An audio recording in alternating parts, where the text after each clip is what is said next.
मेरा नाम तारिक है, तारिक इकबाल, और आज के पॉडकास्ट में हम बात करेंगे डॉक्टर राहुल पुंज से। सेंट्रल एशिया की एक बहुत ही खूबसूरत कंट्री है कजाकिस्तान। कजाकिस्तान में एमबीबीएस करने भारत से बहुत सारे बच्चे जाते हैं।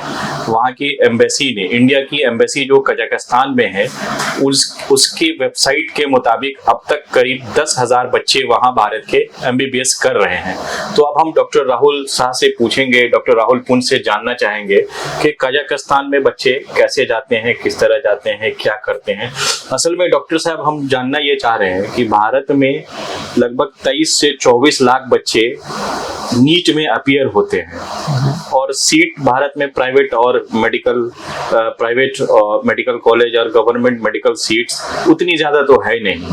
तो फिर वो बाकी बचे हुए बच्चे क्या करें, उनके लिए आपके सजेशन हम मांगेंगे, और खास तौर पे आज हम बात करेंगे कजाकिस्तान के बारे में। तो डॉक्टर साहब, आप बताइए।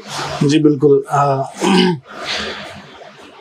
हम लोग देख रहे हैं कि जितने बच्चे पास आउट होते हैं, दैट मींस जो भी बच्चे नीट क्वालिफाइड होते हैं, तो सारे बच्चे को तो ऐसा नहीं है कि यहीं पे एडमिशन हो जाएगा। बिल्कुल। तो ऐसे केस में कई सारे कंट्री है, और उसमें भी कजाकिस्तान एज अ प्रॉपर आज हम जो बात करने जा रहे हैं।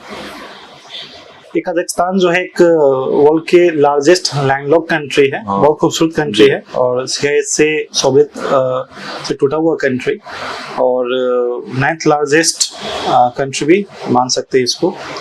और यहाँ की पॉपुलेशन जो है 20 मिलियन, दैट मींस 2 करोड़ जितना पॉपुलेशन है। 2021 जब तक FMGL रेगुलेशन या यूके तो NMC गैजेट तब तक नहीं आया था जी, तब तक कजाकिस्तान कंट्री में 5 ईयर का मेडिकल होता था। अच्छा। तो 18 नवंबर 2021 जैसे NMC गैजेट FMGL रेगुलेशन आया, जो कि ये कहता है कि आपका 54 month plus 12 month of internship, that means 5.5 साल का कोर्स कम से कम, कंप्लीट इंग्लिश मीडियम में, लाइसेंस टू प्रैक्टिस, और आपको पढ़ाई के अलावा बाकी internship same university same college से करना है। अच्छा। तो 22 में काफी चेंजेस आए हैं कजाकिस्तान में। तो यहाँ से कोर्स शुरू होता है 5+1 ईयर का। अच्छा। तो टोटल 6 ईयर का कोर्स होगा, तो जो कि NMC से कंप्लायंस है। अच्छा। तो कजाकिस्तान ऐसा ही कभी कंट्री हो गया as a popular destination for Indian students, जहाँ पे आपको 6 साल का टोटल कोर्स होता है। उसके अलावा वहाँ लाइसेंस टू प्रैक्टिस की जो बात है वो एज अ इंग्लिश मीडियम में कराने की बात है। तो अभी के कंटेस्ट में कजाकिस्तान एक बेटर ऑप्शन हो सकता है बच्चे के लिए जो पढ़ना चाहते हैं मेडिकल। और दूसरा ये चीज है कजाकिस्तान में कि आपका जो अफोर्डेबिलिटी है वो भी काफी कम होगा वहाँ पे। कितना है, मतलब इंडिया में अगर प्राइवेट मेडिकल कॉलेज में कोई बच्चा एडमिशन लेने जाता है तो कितनी फीस आती है, और जब कजाकिस्तान वो जाएंगे तो कितना फर्क पड़ेगा उनकी फीस में?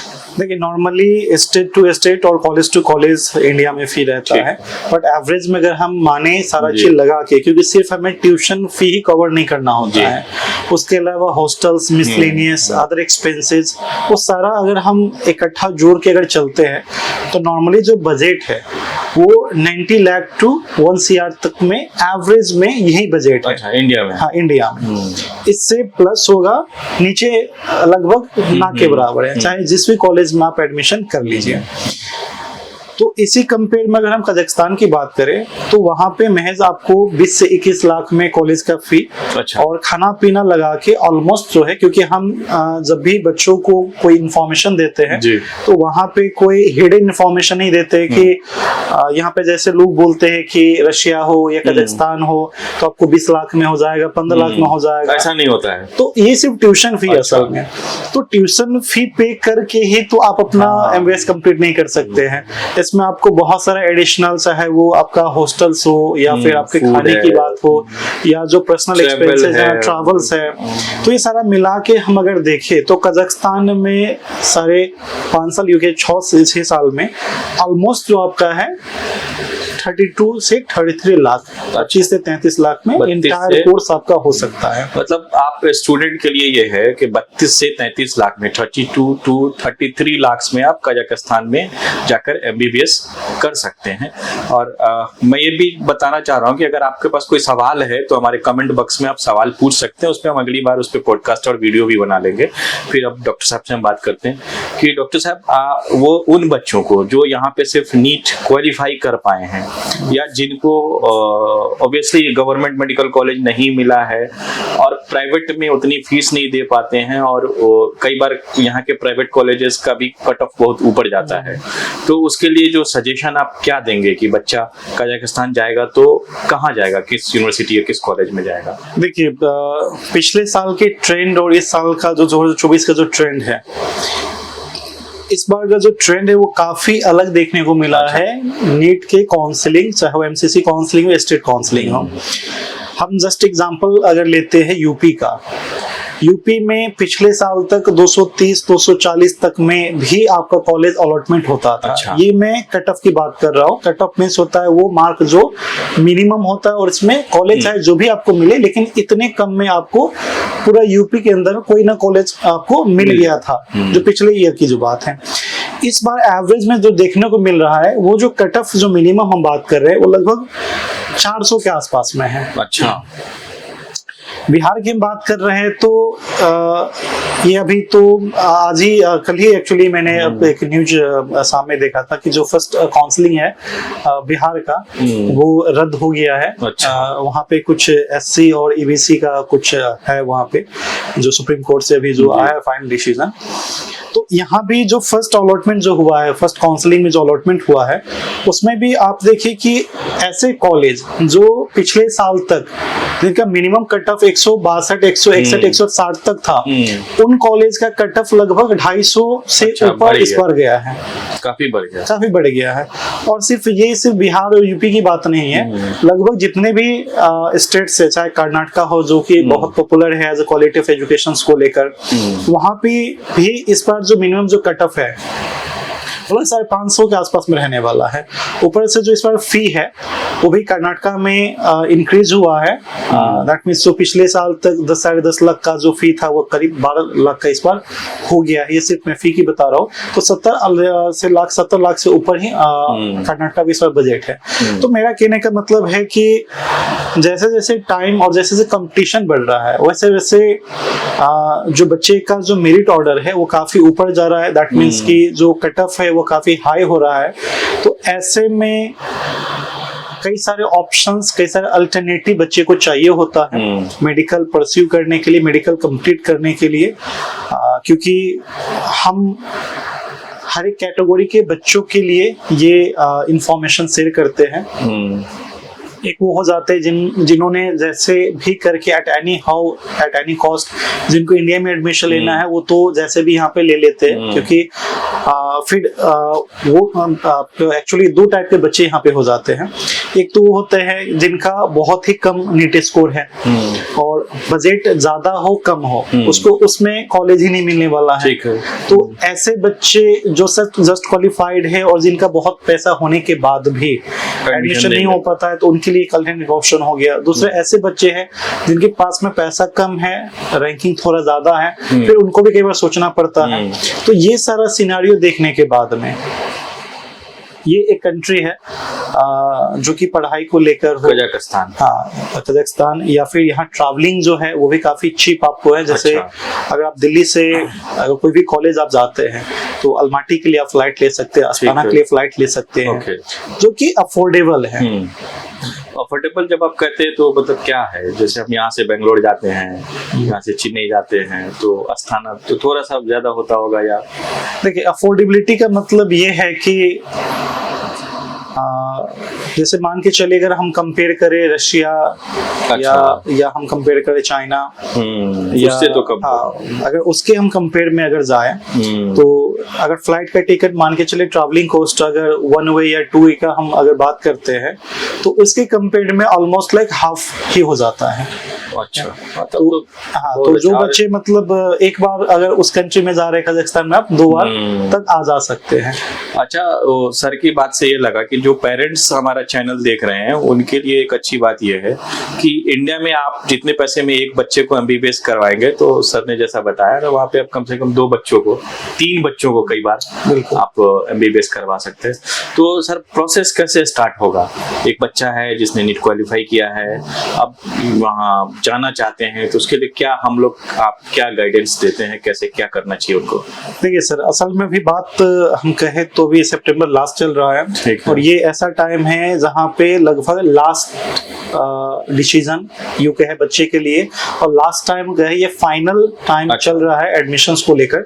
2024 सेशन है, लगभग खत्म ही होने जा रहा है। आपको बहुत ज्यादा टाइम अगर मिल रहा है तो करीब 1 महीना तक, अक्टूबर के अंदर तक में आपको डिसीजन लेकर एडमिशन ले लेना है।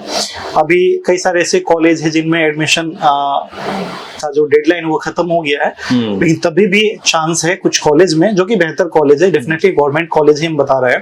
अच्छा, आप जो बात कर रहे हैं वो कजाकिस्तान के गवर्नमेंट कॉलेज की बात कर रहे हैं। दैट मींस अगर हम यू कंपेयर करें तो यहाँ की गवर्नमेंट कॉलेज और वहाँ की गवर्नमेंट कॉलेज, तो एक तो आपको डिग्री जो है वो गवर्नमेंट कॉलेज से मिल रहा है, और गवर्नमेंट कॉलेज जो होता है वो कहीं ना कहीं जो मिनिस्ट्री ऑफ एजुकेशन है या जो मिनिस्ट्री ऑफ वहाँ के जो हेल्थ है उनसे रेगुलेटेड या फंडेड होता है और डायरेक्ट ऑब्जर्वेशन में होता है। तो बहुत ज्यादा जो है दिक्कत उनमें सफर नहीं करना पड़ता है। दूसरा ये है कि कंप्लीट इंग्लिश मीडियम में है, तो वहाँ पे इंटरनेशनल आपको फैकल्टीज भी काफी अच्छे मिल जाएंगे, और थोड़ा बहुत डिफर तो सिलेबस का होता है, तो उसके लिए भी ज्यादा कोई परेशानी की बात नहीं है।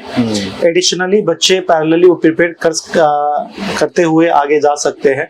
और जैसे मैं हमेशा कहता रहता हूँ हर एक वीडियो में, और जब भी मैंने बच्चे को इन्फॉर्मेशन दिया है अब्रॉड स्टडी को लेकर, तो मेरा हमेशा ये बिलीफ है कि जब भी आप किसी कंट्री में पढ़ने जाते हैं तो वहाँ पे आपको जो है लैंग्वेज, वहाँ का जो है लोकल लैंग्वेज जो होता है वो फर्स्ट डे से आपको सीखना चाहिए, प्रैक्टिस और सीखना आपको चाहिए, क्योंकि ये असल में इसका बेनिफिट बहुत होता है। एक तो जो आपका क्लिनिकल एक्सपोजर होगा वो काफी बेहतर तरीके से आप कर सकते हैं। दूसरा ये होगा कि कोई एडिशनल लैंग्वेज अगर आपको पता होता है तो वैसे तो लाइफ में कई सारा बेनिफिट उसका होता है। तो वहाँ पे जो लैंग्वेज है लोकल वो कौन कौन सी है अदर देन इंग्लिश? देखिए, एक तो कजाक हो गया, और दूसरा रशियन लैंग्वेज, क्योंकि बेसिकली जो है मुस्लिम मेजॉरिटी कंट्री है, क्रिश्चियन भी है बट वो बहुत कम है वहाँ पे। तो एक तो जो मुस्लिम बच्चे हैं उनके लिए तो बहुत ही सिमिलर वहाँ पे होता है।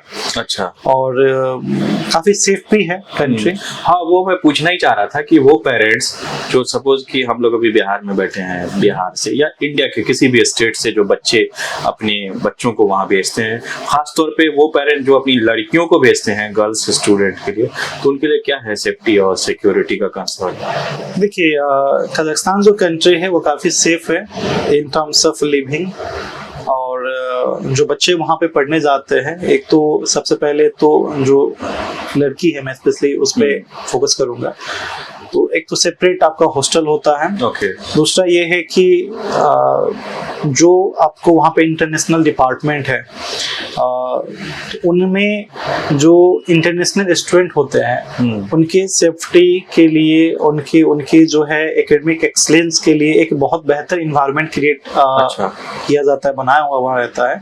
दूसरा ये है कि आपको कोई भी अगर प्रॉब्लम हो, छोटा बड़ा कुछ भी, तो वहाँ बात रख सकते हैं, वो रिजॉल्व करते हैं। और ये टेक्निकल जो प्रॉब्लम है वो वहाँ पे ज्यादा कुछ ऐसा है नहीं, तो बच्चे के लिए सेफ है। और बहुत सारे जो कॉलेज है, ऑलमोस्ट हम जिस भी कॉलेज में हम बात कर रहे हैं वहाँ पे आपको इंडियन फूड, इंडियन मेस मिल जाएगा। अच्छा। तो इसकी भी कोई दिक्कत नहीं कि वहाँ जाने के बाद बच्चे को क्या खाना है, कैसे खाना है। और जहाँ तक फिर क्लाइमेट की बात अगर करते हैं तो क्लाइमेट भी लगभग आपको जो है जनवरी में तो ठंड होता है, दैट मींस -15-16 तक टेम्परेचर जा सकता है। बट थ्रू आउट अगर हम समर की बात करें तो that is more over optimal temperature होता है, वही रहता है मतलब 30, 32, 33 डिग्री। ये तो ठीक है, 32 और 33। तो टेम्परेचर वाइज तो बहुत अच्छा है, बहुत ज्यादा कोल्ड नहीं होता है इंटायर जो 12 मंथ है उसमें, तो वो समर विंटर के हिसाब से होता है। अच्छा, जब वहाँ बच्चे 5 साल तो पढ़ाई करते हैं, 1 साल आपने बताया कि उनका इंटर्नशिप होता है, और उसके बाद फिर वो वहाँ पे लाइसेंस टू प्रैक्टिस का क्या है मामला? तो कजाकिस्तान में जो अब तक का एडवाइजरी है उससे ये क्लियर हुआ है कि वहाँ पे लाइसेंस टू प्रैक्टिस का सिनारियो है। दैट मीन्स कोई भी बच्चे अगर वहाँ से पढ़ाई करते हैं तो इंग्लिश लैंग्वेज में उनका टेस्ट होगा लाइसेंस, और वहाँ जैसे वो क्वालिफाई करते हैं तो वो भी वहाँ एज अ लोकल जो डॉक्टर्स होंगे उसके हिसाब से प्रैक्टिस कर सकते हैं। तो लाइसेंस टू प्रैक्टिस अभी तक तो कजाकिस्तान के लिए क्लियर है। तो इसमें तो ये एनएमसी का गाइडलाइन क्या है लाइसेंस टू प्रैक्टिस के लिए? ठीक है, लाइक लाइसेंस टू प्रैक्टिस के लिए एनएमसी का गाइडलाइंस जो एनएमसी गैजेट अकॉर्डिंग है, एक तो आप जिस कंट्री में और जिस कॉलेज में आप पढ़ाई कर रहे हैं तो जितना भी कोर्स है दैट मीन्स थ्योरी प्लस जो प्रैक्टिकल इंटर्नशिप है वो उसी कॉलेज में आपका होना चाहिए। ओके। दूसरा है कि जो लाइसेंस की हम बात करते हैं तो हर एक कंट्री का अपना जो रेगुलेटरी बॉडी होता है वो प्रोवाइड कराती है लोकल और बाहर के बच्चों के लिए, ये ऐसा अगर प्रोसीजर उनके पास में है तो। अच्छा। तो कजाकिस्तान में नॉर्मली जैसे लोकल बच्चे का एग्जाम होता है वैसे ही साथ में फॉरेन बच्चे का एग्जाम होता है, उसमें जैसे बच्चे क्वालिफाई करते हैं तो फिर उनको लाइसेंस मिल जाता है। और फिर जो कजाकिस्तान से बच्चे इंडिया के मेडिकल कंप्लीट करके एमबीबीएस यहाँ आएंगे तो उनको एग्जाम देना होगा यहाँ पे?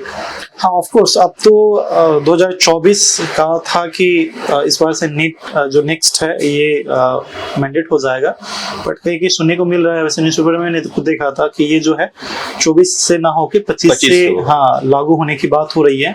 तो ऐसे में जो बच्चे अभी पढ़ने जा रहे हैं तो जब वो वापस आते हैं, अब इसमें बहुत सारा कंट्रोवर्सी है, ये तो क्लियर होगा जब कोई स्ट्रॉन्ग अमेंडमेंट या स्ट्रॉन्ग डिसीजन आएगा, जब भी आएगा स्ट्रॉन्ग डिसीजन के अब से ये कम्प्लीटली एडवाइजरी लागू हो तब की बात है। बट अभी के कंटेस्ट में हम लोग मान के चल रहे हैं कि अगर नेक्स्ट हो जाता है तो जो भी बच्चे वहाँ पे अपना कोर्स कंप्लीट करते हैं, वहाँ पे लाइसेंस लेते हैं, वो फिर यहाँ के अपना नेक्स्ट एग्जाम का एग्जाम देंगे और फिर जो 1 ईयर का इंटर्नशिप होगा और नेक्स्ट 2 जो है वो लाइसेंस प्लस में पीजी के लिए दोनों साथ का एग्जाम होगा। अच्छा, मतलब वहाँ से आके यहाँ पे एक नेक्स्ट का एग्जाम देंगे जो उसको हम नेक्स्ट 1 कह रहे हैं, फिर वो यहाँ पे इंटर्नशिप करेंगे यहाँ, और उसके बाद फिर नेक्स्ट 2 देंगे।